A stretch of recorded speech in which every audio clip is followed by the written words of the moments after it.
بسم اللہ الرحمن الرحیم۔ یہ فہم حدیث کتاب ہے، اس کا صفحہ نمبر 88 ہے، اور یہ قیامت کے علامات کا بیان چل رہا ہے، اور ان میں دجال کا تذکرہ چل رہا تھا۔ پہلی احادیث مبارکہ جو ہم نے پڑھی ہیں ان کے اندر آپ صلی اللہ علیہ وسلم نے ایک نشانی بیان فرمائی ہے کہ وہ دجال کانا ہوگا، اور دوسری نشانی یہ بیان فرمائی ہے کہ اس کے آنکھوں کے درمیان میں یعنی پیشانی پہ کافر لکھا ہوگا، کاف فا را۔ جو اس صفحے پہ حدیث ہے حضرت عبادہ بن صامت رضی اللہ تعالیٰ عنہ کی۔ حضرت عبادہ بن صامت رضی اللہ تعالیٰ عنہ سے روایت ہے، رسول اللہ صلی اللہ علیہ وسلم نے فرمایا، میں نے تمہیں دجال سے متعلق مختلف باتیں بتائی ہیں، یہاں تک کہ مجھے یہ اندیشہ ہوا کہ کہیں وہ باتیں تم پر گڑبڑ نہ ہو گئی ہوں اور تم ان کو پوری طرح سمجھ نہ پائے ہو، چونکہ اس کا فتنہ بہت بڑا ہوگا اور وہ بہت سے شعبدے دکھا کر لوگوں سے اپنی خدائی منوانے کی کوشش کرے گا۔ اس لیے میں تمہیں خوب واضح طور سے سمجھا دیتا ہوں کہ مسیح دجال سرخی مائل رنگ کا بڑے جسم والا لیکن نسبتاً چھوٹے قد والا ہوگا، یعنی بھاری اور قد چھوٹا۔ اس کی دونوں ٹانگوں کے درمیان فاصلہ زیادہ ہوگا، پاؤں کا رخ اندر کی طرف ہوگا، اس لیے ایڑیاں یعنی آگے پنجے جو ہیں وہ اندر کو ہوں گے، ایڑیاں باہر کو نکلی ہوں گے، اس لیے ایڑیاں ایک دوسرے سے دور اور پاؤں کے پنجے ایک دوسرے سے قریب ہوں گے۔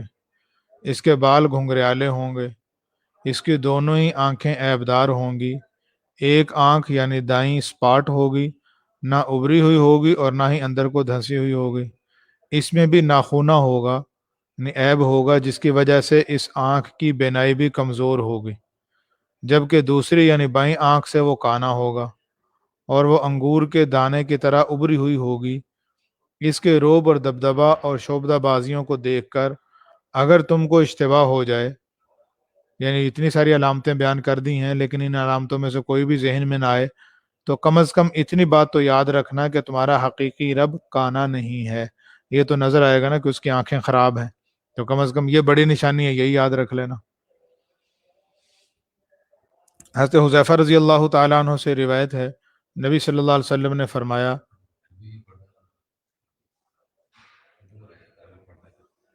عن حذیفہ رضی اللہ تعالیٰ عنہ عن النبی صلی اللہ علیہ وسلم قال ان الدجال يخرج وان معه ماء ونارا فاما الذي يراه الناس ماء فنار تحرق واما الذي يراه الناس نارا فماء بارد عذب فمن ادرك ذلك منكم فليقع في الذي يراه نارا فانه ماء عذب طيب۔ حضرت حذیفہ رضی اللہ تعالیٰ عنہ سے روایت ہے، نبی صلی اللہ علیہ وسلم نے فرمایا، دجال نکلے گا اور اس کے ساتھ ایک نہر پانی کی ہوگی، اس نہر کے ساتھ باغ بھی ہوگا۔ اس سے لطف اندوز ہونے کے لیے وہ اس میں اپنے ماننے والوں کو داخل کرے گا، اور ایک نہر سی آگ کی ہوگی جس میں وہ اپنے نہ ماننے والوں کو داخل کرے گا، جس کو لوگ پانی دیکھتے ہوں گے وہ اپنے اثر کے اعتبار سے جلانے والی آگ ہوگی کہ جہنم کی آگ میں داخلے کا باعث ہوگی، اور جس کو لوگ آگ دیکھتے ہوں گے وہ اپنے اثر کے اعتبار سے ٹھنڈا میٹھا پانی ہوگی کہ اگرچہ وہ لوگ آگ میں جل جائیں گے لیکن اللہ تعالیٰ ان کو جلنے کی تکلیف سے محفوظ رکھیں گے، اور ان کی موت بڑی راحت سے آئے گی، اور موت کے بعد ان کو جنت کا ٹھنڈا میٹھا پانی میسر ہوگا۔ تو جس کسی کو اس صورتحال سے سابقہ پیش آئے وہ اس میں داخل ہو جس کو وہ آگ دیکھتا ہے، کیونکہ وہ اپنے اثر کے اعتبار سے ٹھنڈا میٹھا پانی ہے۔ فائدہ: بعض حدیثوں سے معلوم ہوتا ہے کہ الفاظ کا حقیقی معنی مراد ہے، اور اس کی آگ داخل ہونے والوں پر ٹھنڈی اور سلامتی والی بن جائے گی۔ یعنی حدیث میں جو یہ کہا گیا نا کہ وہ جنت اور جہنم ساتھ لے کر آئے گا، تو اس کا ظاہری مطلب بھی ہو سکتا ہے کہ وہ کچھ ایک طرف آگ ہو، اس کے دوسری طرف اس نے کوئی جنت کی صورت بنائی ہو، خوبصورت باغیچہ ہو جس میں نہریں بھی ہوں، پانی بھی ہو۔ تو جو جنت جو اس کے ماننے والا ہوگا اس کو اپنی جنت میں داخل کرے گا جو حقیقت میں جہنم ہوگی، اور جو نہ مانے گا اس کو اپنی جہنم میں داخل کرے گا جو حقیقت میں جنت کی طرح نعمتیں ہوں گے، وہاں پہ نظر نہیں آئیں گی۔ دھوکہ ہے نا، اصل میں شعبدہ بازی ہے۔ یہ معنی حقیقی بھی ہو سکتا ہے، اور یہ بھی مراد ہو سکتا ہے کہ جو اس کی جنت میں جائے گا وہ حقیقت میں تو جہنم میں چلا گیا نا، کیونکہ اس نے عمل ایسا کر لیا جو اس کو جہنم میں لے جانے والا، اور جو اس کی جنت میں چلا گیا وہ حقیقت میں، جو اس کی جہنم میں چلا گیا وہ حقیقت میں جنت میں چلا گیا۔ اگرچہ مطلب وہ اس کے پاس آگ ایسی لے کے آیا جس میں وہ جلا دے یا مار دے تو مر گیا، لیکن وہ جیسے صحابہ کے واقعات آتے ہیں نا کہ نیزہ لگا، شہید ہوئے، اور کہا فزت و رب الکعبہ، رب کعبہ کی قسم ہے کامیاب ہوگا، کیونکہ یہ والا جو موت تھی یہ موت ان کو جنت میں لے جانے کا سبب بنی۔ عن انس رضی اللہ تعالی عنہ عن رسول اللہ صلی اللہ علیہ وسلم قال یتبع الدجال من یہود اصبہان 70,000 علیہم الطیالسہ۔ حضرت انس رضی اللہ تعالیٰ عنہ سے روایت ہے، رسول اللہ صلی اللہ علیہ وسلم نے فرمایا اصفہان کے 70,000 یہودی، یعنی ان کی بہت بڑی تعداد، دجال کی پیروی کرے گی، اور وہ سبز چوغا نما طیلسان اوڑے ہوئے ہوں گے۔ عن ابی ہریرہ رضی اللہ عنہ عن رسول اللہ صلی اللہ علیہ وسلم قال یأتی المسیح من قبل المشرق ہمته المدینہ حتی ینزل دبر احد ثم تصرف الملائکۃ وجہہ قبل الشام وہنالک یہلک۔ حضرت ابو ہریرہ رضی اللہ تعالیٰ عنہ سے روایت ہے، رسول اللہ صلی اللہ علیہ وسلم نے فرمایا مسیح دجال مشرق کی جانب سے مدینہ منورہ کا قصد کر کے آئے گا، یہاں تک کہ وہ احد پہاڑ کے پیچھے پڑاؤ کرے گا، پھر فرشتے جو اس وقت مدینہ منورہ کے پہرہ پر معمور ہوں گے اس کو مدینہ منورہ میں داخل نہ ہونے دیں گے اور اس کو شام کی جانب موڑ دیں گے، اور وہیں یعنی اس کے باب لد نامی ایک مقام میں وہ ہلاک ہوگا۔ عن ابی بکرۃ رضی اللہ عنہ عن النبی صلی اللہ علیہ وسلم قال لا يدخل المدینۃ رعب المسیح الدجال لها یومئذ 7 ابواب على كل باب ملکان۔ حضرت ابو بکر رضی اللہ تعالیٰ عنہ سے روایت ہے، نبی صلی اللہ علیہ وسلم نے فرمایا مسیح دجال کا رعب اور خوف مدینہ منورہ میں داخل نہ ہوگا، جس کا ایک باطنی سبب یہ ہوگا، یعنی جو عام طور پہ نظر نہیں آ رہا ہوگا لوگوں کو، باطنی سبب کا مطلب یہ کہ نظر نہ آئے، کہ اس وقت مدینہ منورہ میں داخلے کے 7 دروازے ہوں گے، اور ہر دروازے پر 2 فرشتے معمور ہوں گے، اللہ کی طرف سے طے ہوں گے۔ ان فرشتوں کی وجہ سے مدینہ منورہ کے اندر لوگوں کو خوف محسوس نہ ہوگا۔ عن عمران بن حسین رضی اللہ عنہ قال قال رسول اللہ صلی اللہ علیہ وسلم من سمع بالدجال فلینأ منہ فواللہ ان الرجل لا یأتیہ وهو یحسب انہ مؤمن فیتبعہ مما یبعث به من الشبہات۔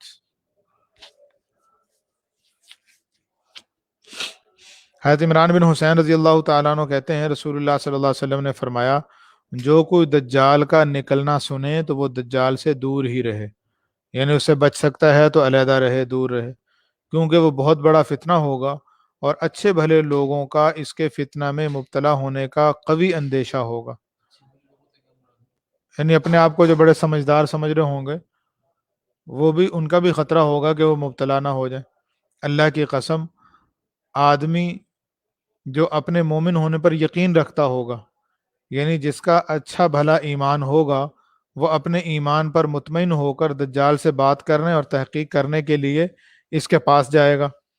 تو دجال دین کے بارے میں جو عجیب و غریب شکوک و شبہات اٹھائے گا، ان سے متاثر ہو کر وہ دجال کی پیروی کرنے لگے گا۔ یعنی جو اپنے آپ کو بڑا سمجھدار بن کے میرا ایمان پکا ہے، کوئی نہیں، میں جا کے تحقیق کرتا ہوں نا، سمجھدار ہوں، میں بھی دیکھتا ہوں کیا کہتا ہے وہ، تو وہ دجال ایسے شبے اس کے سامنے رکھے گا کہ وہ کہے گا ہاں یہ تو صحیح کہہ رہا ہے، اور وہ حق بات کو چھوڑ کر اس کی غلط بات پہ چل پڑے گا۔ تو اس لیے فرمایا آپ صلی اللہ علیہ وسلم نے کہ اگر پتہ چلے دجال کے نکلنے کا تو اس سے بچ کے رہیں، اپنے آپ پر، اپنے ایمان پر مطمئن ہو کر یہ نہ کہیں کہ ہمیں تو کوئی مسئلہ ہی نہیں۔ فائدے میں لکھا ہے، اس سے معلوم ہوا کہ خاص طور سے وہ لوگ جو علم میں پختہ نہیں ہیں، وہ یہ نہ سوچیں کہ کوئی ایسا شخص جو غیر مستند ہو اور جس پر علماء حق مطمئن نہ ہوں، اگر ہم نے اس کی دینی تقریر یا درس سن لیا یا اس کی لکھی ہوئی کتاب پڑھ لی تو کیا ہوا؟ انسانی ذہن کو کوئی بھی نقطہ پسند آ جائے، خواہ وہ دلائل کے اعتبار سے غلطی کیوں نہ ہو سکتا ہے کہ وہ اس کے دل میں سما جائے، پھر لاکھ صحیح دلائل کا بھی اثر نہیں ہوتا۔ انسانی دل و دماغ کوئی منطق کی کتاب یا فقط کمپیوٹر نہیں ہے کہ وہ بس صحیح دلائل ہی کو دیکھے گا، اس کے اندر کسی صحیح یا غلط بات کے پسند آنے پر جم جانے کا رجحان اور میلان بھی موجود ہے۔ اس لیے آدمی کو چاہیے کہ اپنے آپ کو آزمائش میں ڈالنے سے پرہیز کرے۔ یہ نہیں ہے کہ ہم کسی کے بارے میں پتہ بھی ہے کہ یہ گمراہ ہے تو کہیں چلو کوئی بات نہیں، اس کی بھی دیکھتے ہیں نا وہ کہتا کیا ہے، اس کے بات سنتے ہیں۔ تو عام بندے کو اس سے ذرا پرہیز کرنا چاہیے۔ پتہ نہیں، ہو سکتا ہے کوئی غلط بات دل میں بیٹھ جائے، اور غلط بات بیٹھ گئی تو اس کو نکلتے نکلتے وقت لگتا ہے، ہو سکتا ہے نکلے ہی نہ۔ تو اس لیے اپنے آپ کو اللہ سے مانگتا بھی رہے بندہ، اللہ مجھے حق بات کو سمجھا بھی اور حق بات پہ قائم بھی رکھ۔ ربنا لا تزغ قلوبنا بعد اذ ہدیتنا وہب لنا من لدنک رحمہ انک انت الوہاب۔ یہ دعا بھی بندہ پڑھتا رہے، جس کا مفہوم یہ بنتا ہے کہ اللہ آپ نے ہمیں ہدایت عطا فرمائی ہے، تو ہدایت عطا فرمانے کے بعد ہمیں گمراہ نہ کرنا، اور ہمیں اپنی خاص رحمت کی طرف ہماری رہنمائی فرما، اور اہل اللہ کی صحبت کو بھی بندہ اختیار کرے، جو اللہ والے ہیں ان کے ساتھ اپنا اٹھنا بیٹھنا بھی رکھے، جو پختہ علم والے ہیں اور اللہ والے ہیں، تو اس کا فائدہ یہ ہوتا ہے کہ بندہ بہت سی گمراہیوں سے بچ جاتا ہے۔ اچھا جی، دجال کے کچھ اور حالات اور اس کی ہلاکت۔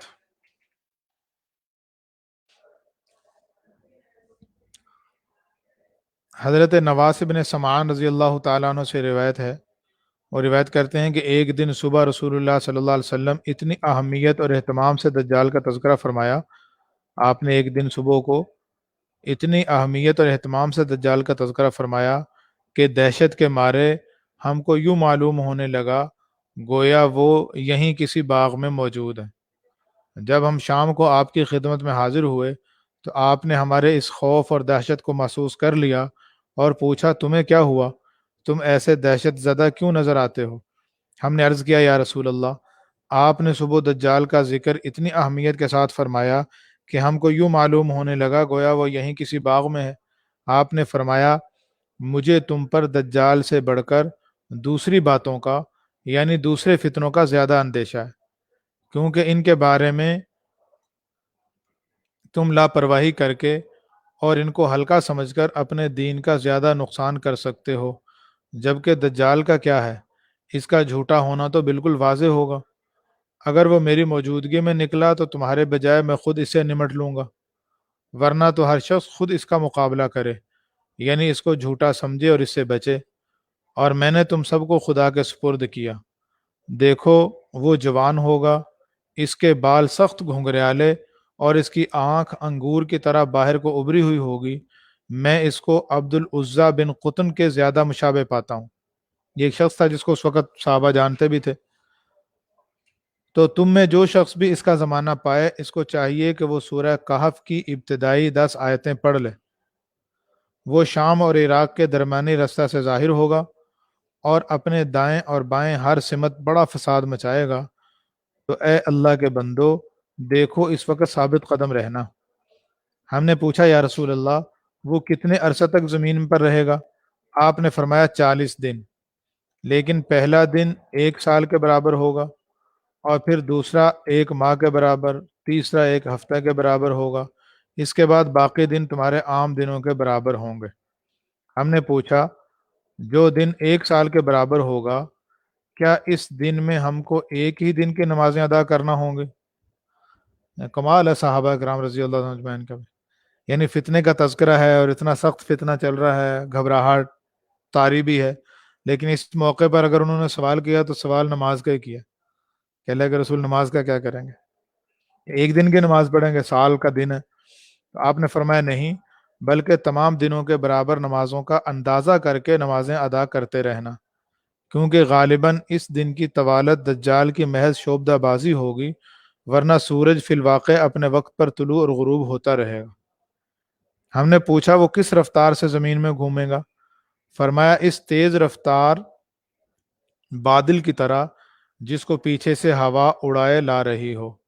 ممکن ہے اس کو آج کے دور کی تیز رفتار سواریوں کی طرح کی یا ان سے زیادہ تیز رفتار سواریاں حاصل ہوں، یا اس کے ساتھ خرق عادت کا معاملہ ہو. وہ کچھ لوگوں کے پاس آ کر اپنی خدائی پر ایمان لانے کی دعوت دے گا، وہ اس پر ایمان لے آئیں گے. وہ خوش ہو کر آسمان کو بارش کا حکم دے گا، فوراً بارش آ جائے گی، اور زمین کو حکم دے گا، اسی وقت وہ سبزہ زار ہو جائے گی. اور شام کو جب ان کے حیوانات چراگاہوں سے چر کر واپس ہوں گے تو ان کے اونٹوں کے کوہان پہلے سے زیادہ لمبے لمبے، ان کے تھن پہلے سے زیادہ دودھ سے لبریز، اور ان کی کوکھیں پہلے سے زیادہ تنی ہوئی ہوں گی. اس کے بعد وہ کچھ اور لوگوں کے پاس جائے گا اور ان کو بھی اپنی خدائی کی دعوت دے گا، مگر وہ اس کو نہ مانیں گے. جب وہ ان کے پاس سے واپس ہوگا تو یہ سب قحط میں مبتلا ہو جائیں گے اور ان کے قبضہ میں کوئی مال نہ رہے گا. سب دجال کے ساتھ چلا جائے گا. پھر وہ ایک ویران زمین سے گزرے گا اور اس کو یہ حکم دے گا اپنے تمام خزانے باہر اگل دے. وہ سب کے سب خزانے اس کے پیچھے اس طرح ہو لیں گے جیسے مکھیوں کے سردار کے پیچھے سب مکھیاں ہوتی ہیں. اس کے بعد ایک شخص کو بلائے گا جو اپنے پورے شباب پر ہوگا، یعنی جوان ہوگا، اور تلوار سے اس کے 2 ٹکڑے کر کے ان کو ایک دوسرے سے اتنی دور پھینک دے گا جتنا تیر انداز اور اس کے نشانے کی جگہ کے درمیان فاصلہ ہوتا ہے. پھر اس کو آواز دے کر بلائے گا. وہ زندہ ہو کر ہنستا کھلکھلاتا ہوا چلا آئے گا اور کہے گا کہ یہ خدا کیسے ہو سکتا ہے، لیکن دجال اس کو دوسری مرتبہ قتل نہ کر سکے گا. یعنی پہلی دفعہ تو قتل کر کے زندہ کر دے گا، اور وہ جس کو قتل کرے گا پہلے بھی انکار ہی کر رہا ہوگا، قتل کرے گا، اس کو قتل کر کے 2 ٹکڑے کر کے دور دور پھینکے گا. پھر اس کو کہے گا اٹھ کے آ جا، وہ زندہ ہو کے آ جائے گا. پھر اس کو کہے گا اب تو مجھے مان لے، وہ کہے گا اب تو مجھے پکا ہو گیا، تو پکا کافر ہے. ادھر دجال شعبدہ بازیاں دکھا رہا ہوگا، ادھر اللہ تعالیٰ عیسیٰ بن مریم علیہ السلام کو بھیجے گا. وہ دمشق کی مسجد کے مشرقی یا دمشق کے مشرق میں بیت المقدس کے کسی سفید مینارہ پر اتریں گے، اور 2 زعفرانی رنگ کی چادریں اوڑے ہوئے 2 فرشتوں کے بازوؤں پر اپنے دونوں ہاتھ رکھے ہوئے ہوں گے. سر جھکائیں گے تو پانی کے قطرے ٹپکتے معلوم ہوں گے، اور جب سر اٹھائیں گے تو بالوں میں چاندی کے سے موتی محسوس ہوں گے. جس کافر کو ان کے سانس کی ہوا لگ جائے گی وہ زندہ نہ رہ سکے گا، اور ان کے سانس کا اثر اتنے فاصلے تک پڑے گا جہاں تک کہ ان کی نظر جائے گی. وہ دجال کا پیچھا کریں گے اور باب لد بیت المقدس کے قریب ایک مقام ہے، وہاں پر اس کو پا لیں گے، اور یہاں اگرچہ وہ حضرت عیسیٰ علیہ السلام کی نظر کی وجہ سے پگھلنے لگے گا، لیکن مکمل پگھلنے سے پہلے آپ اس کو قتل کر دیں گے. اس کے قتل سے فارغ ہو کر عیسیٰ علیہ السلام پھر ان لوگوں کے پاس آئیں گے جو اس کے فتنہ سے بچ رہے ہوں گے، اور ان کو تسلی اور تشفی دیں گے، اور جنت میں ان کے جو درجات ہوں گے ان کو بیان فرمائیں گے.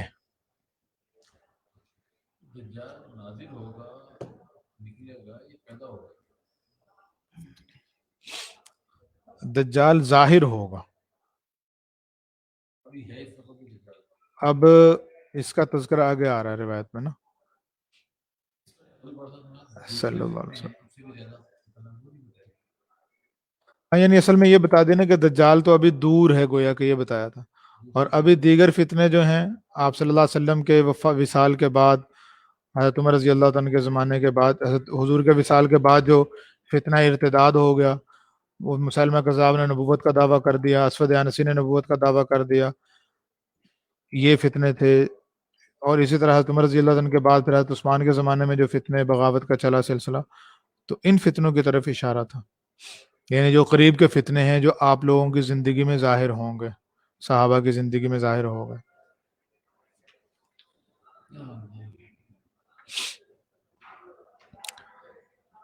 عالم مثال میں دجال کا وجود۔ حضرت فاطمہ بنت قیس رضی اللہ تعالیٰ عنہ کہتی ہیں، میں نے رسول اللہ صلی اللہ علیہ وسلم کے منادی کو الصلاۃ جامعہ پکارتے ہوئے سنا کہ سب لوگ جمع ہو جاؤ، تو میں بھی مسجد میں گئی اور آپ کے ساتھ نماز پڑھی۔ جب آپ نماز سے فارغ ہوئے تو مسکراتے ہوئے ممبر پر بیٹھے اور فرمایا ہر شخص اپنی نماز کی جگہ بیٹھا رہے۔ پھر فرمایا میں نے تم کو جمع کیا ہے تاکہ تم کو یہ بات بتاؤں کہ تمیم داری رضی اللہ تعالیٰ عنہ عیسائی شخص تھے، وہ میرے پاس آئے اور اسلام قبول کیا، اور انہوں نے مجھے ایسی بات بتائی جو اس کے موافق ہے جو میں تمہیں دجال کے بارے میں بتاتا رہا ہوں۔ انہوں نے مجھے بتایا کہ وہ 30 آدمیوں کے ساتھ ایک بحری جہاز میں سفر کر رہے تھے، سمندری موجیں ان کو 1 ماہ تک سمندر میں لیے پھری، پھر مغرب کی جانب ایک جزیرہ کے قریب ان کا جہاز لنگر انداز ہوا۔ اس جزیرہ میں ایک گرجا تھا۔ تمیم داری نے مجھے بتایا کہ ہم گرجے میں داخل ہوئے، کیونکہ اس وقت وہ عیسائی تھے نا، تو گرجے میں داخل ہوئے تو اس میں عظیم الخلقت شخص تھا جو خوب مضبوطی سے بندھا ہوا تھا، اس کے ہاتھ گردن کے ساتھ لوہے کی زنجیروں کے ساتھ بندھے ہوئے تھے اور اس کی پنڈلیاں بھی لوہے کی زنجیروں سے بندھی ہوئی تھی۔ ہم نے پوچھا ارے تمہارا ناس ہو، تم کون ہو؟ اس نے جواب دیا کہ تم میری خبر جاننے پر قادر ہو گئے، یعنی میں اپنے بارے میں تمہیں سب کچھ بتا دوں گا، پہلے تم اپنے بارے میں تو بتاؤ کہ تم کون ہو۔ انہوں نے جواب دیا کہ ہم عرب ہیں اور ہمارے ساتھ سفر میں یہ حادثہ پیش آیا ہے۔ اس نے کہا مجھے شام کی ایک بستی نخلستان بیسان کے بارے میں بتاؤ۔ ہم نے پوچھا تم اس کے بارے میں کیا جاننا چاہتے ہو؟ اس نے کہا کیا وہ پھل دیتا ہے؟ ہم نے جواب دیا ہاں اس میں پھل لگتا ہے۔ اس نے کہا قریب ہے کہ وہ پھل دینا بند کر دے۔ اس نے کہا مجھے چھوٹے دریا بحیرہ تبریہ کے بارے میں بتاؤ۔ ہم نے کہا تم اس کے بارے میں کیا جاننا چاہتے ہو؟ اس نے پوچھا کیا اس میں پانی ہے؟ ہم نے کہا اس میں تو بہت پانی ہے۔ اس نے کہا قریب ہے کہ اس کا پانی سوکھ جائے۔ پھر اس نے کہا مجھے زار چشمہ کے بارے میں بتاؤ۔ ہم نے کہا تم اس کے بارے میں کیا جاننا چاہتے ہو؟ اس نے پوچھا کیا اس چشمہ میں پانی ہے اور کیا اس جگہ کے لوگ اس کے پانی سے آب پاشی کرتے ہیں؟ ہم نے کہا ہاں اس میں بہت پانی ہے اور وہاں کے لوگ اس کے پانی سے آب پاشی کرتے ہیں۔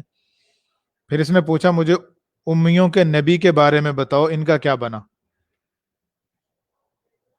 ہم نے جواب دیا کہ وہ مکہ سے نکل گئے ہیں اور یثرب یعنی مدینہ میں سکونت اختیار کر لی ہے۔ اس نے پوچھا کیا عربوں نے ان سے لڑائی کی ہے؟ ہم نے کہا ہاں۔ اس نے پوچھا پھر انہوں نے عربوں کے ساتھ کیا کیا؟ ہم نے اسے بتایا کہ وہ ارد گرد کے عربوں پر غالب آ گئے ہیں اور ان عربوں نے ان کی اطاعت قبول کر لی ہے۔ اس نے پوچھا کیا انہوں نے ایسا ہی کیا ہے؟ ہم نے جواب دیا کہ ہاں۔ اس نے کہا عربوں کے لیے ان کی اطاعت کرنا ہی بہتر ہے، اور میں تمہیں اپنے بارے میں بتاتا ہوں، میں مسیح دجال ہوں، قریب ہے کہ مجھے نکلنے کی اجازت دی جائے تو میں نکلوں گا اور پوری زمین میں 40 دنوں میں پھروں گا اور کسی بھی بستی اور شہر میں جانا نہ چھوڑوں گا سوائے مکہ اور مدینہ کے، مکہ اور طیبہ یعنی مدینہ منورہ کے، ان دونوں میں داخلہ مجھ پر حرام ہوگا۔ جب بھی میں ان میں سے کسی ایک میں داخل ہونے کی کوشش کروں گا تو میرے سامنے ایک فرشتہ تلوار سونتے ہوئے موجود ہوگا جو مجھے اس میں داخل ہونے سے روکے گا، اور صرف یہی نہیں بلکہ ان دونوں شہروں کے دروازے اور راستے پر فرشتے ہوں گے جو ان کی حفاظت کر رہے ہوں گے۔ فائدہ: یہ دجال کی مثالی صورت تھی جو حضرت تمیم داری رضی اللہ تعالی عنہ اور ان کے ساتھیوں پر کھولی گئی، اور اس کا تعلق عالم مثال سے تھا۔ عالم مثال ایک مستقل عالم ہے جس میں دنیا کے واقعات دنیا میں واقع ہونے سے پہلے پیش آتے ہیں، اور وہاں ان کی اپنی ہی کوئی مناسب صورت ہوتی ہے۔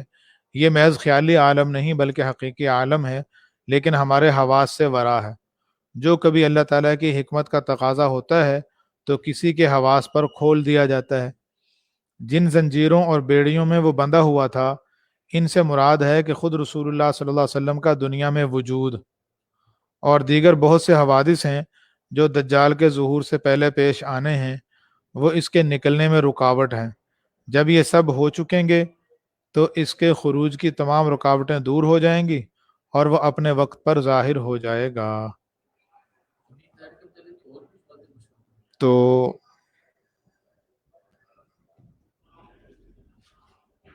بس اللہ تعالیٰ سے دعا ہے کہ اللہ تعالیٰ ہمیں ہماری اس دجال کے فتنے سے حفاظت فرمائے، اور اگر ہماری زندگی میں وہ ظاہر ہو تو اللہ اس کے فتنے سے ہمیں بچا کے رکھے، اور اسی طرح ہمارا خاتمہ اللہ تعالیٰ ایمان پر فرمائے۔ آگے بیان ہے ابن سیاد کا۔ یہ ابن سیاد بھی حضور صلی اللہ علیہ وسلم کے زمانے میں ایک شخص تھا، اور اس کی بھی عجیب کہانی ہے، وہ آگے ان شاء اللہ تعالیٰ ہم پڑھ لیں گے۔ حدیثوں میں عجیب اس کا تذکرہ ملتا ہے۔ بعض حضرات یہ کہتے تھے کہ یہ شاید یہی دجال ہے، تو وہ ان شاء اللہ تعالیٰ پھر اس کا بیان کل پڑھیں گا۔ وعلیکم السلام ورحمۃ اللہ وبرکاتہ۔